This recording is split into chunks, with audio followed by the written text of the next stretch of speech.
a lot of people are talking about why there hasn't been an announcement for this Deontay Wilder Tyson Fury rematch yet.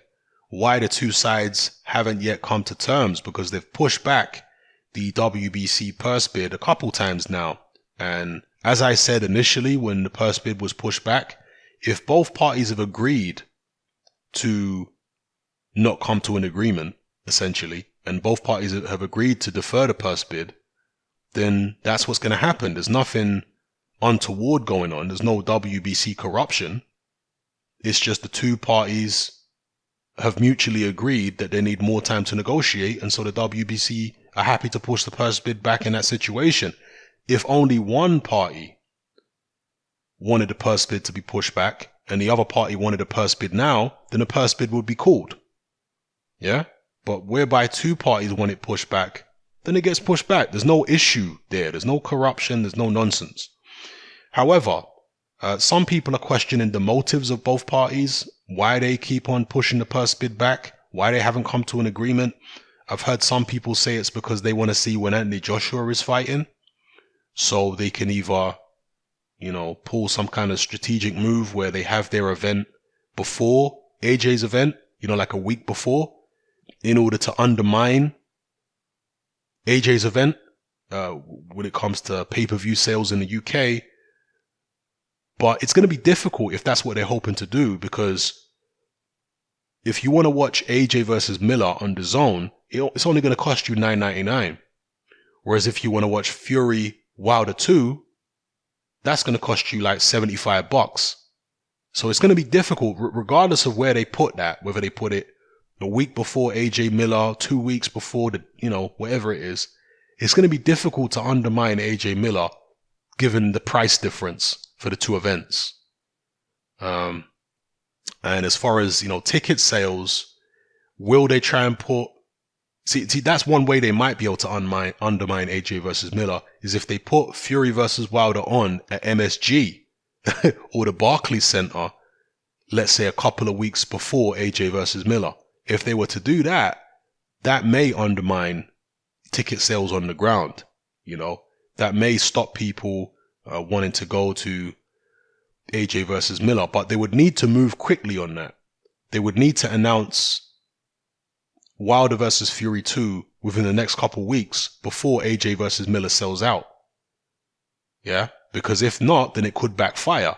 Then they might go on sale in New York City and they'll find that actually everybody's already bought tickets for AJ versus Miller. They're not interested in buying tickets so much for Wilder versus Fury 2.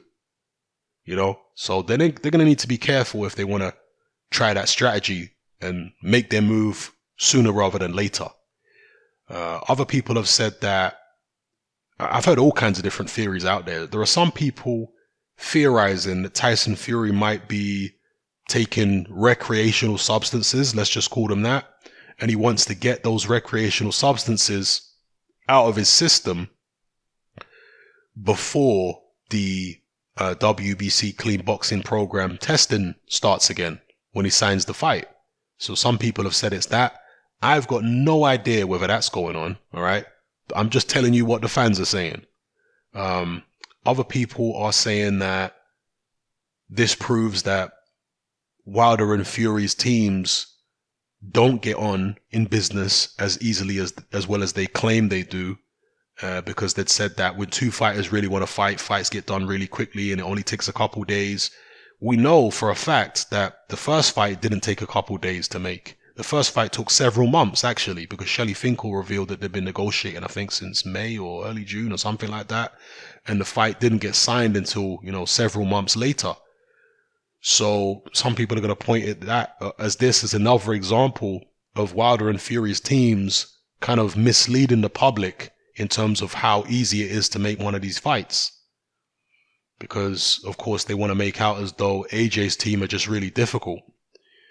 But when somebody really wants a fight, quote unquote, fights get made in a week, So there are many different things, many different possibilities here that we can talk about and look at. Personally, I've got no idea what's going on, but I hope the fight gets signed. If it doesn't, there are some people who think the fight's actually not going to get signed. And if it doesn't that's really going to leave both guys in limbo, and that's really going to give the initiative back to AJ and Eddie Hearn. They're going to really regain the initiative if they allow, if they don't manage to come to an agreement and don't fight each other next. That would be a bad move on behalf of Wilder and Fury. So we'll see what happens here. Let me know what you guys think in the comment section below. Why haven't they come to an agreement yet?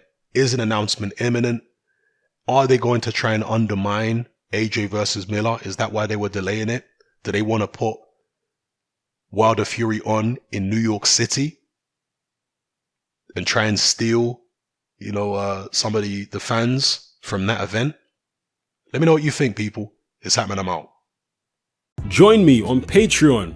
I upload a minimum of 2 podcasts every single week, covering a wide variety of controversial topics, as well as live stream Q&A sessions.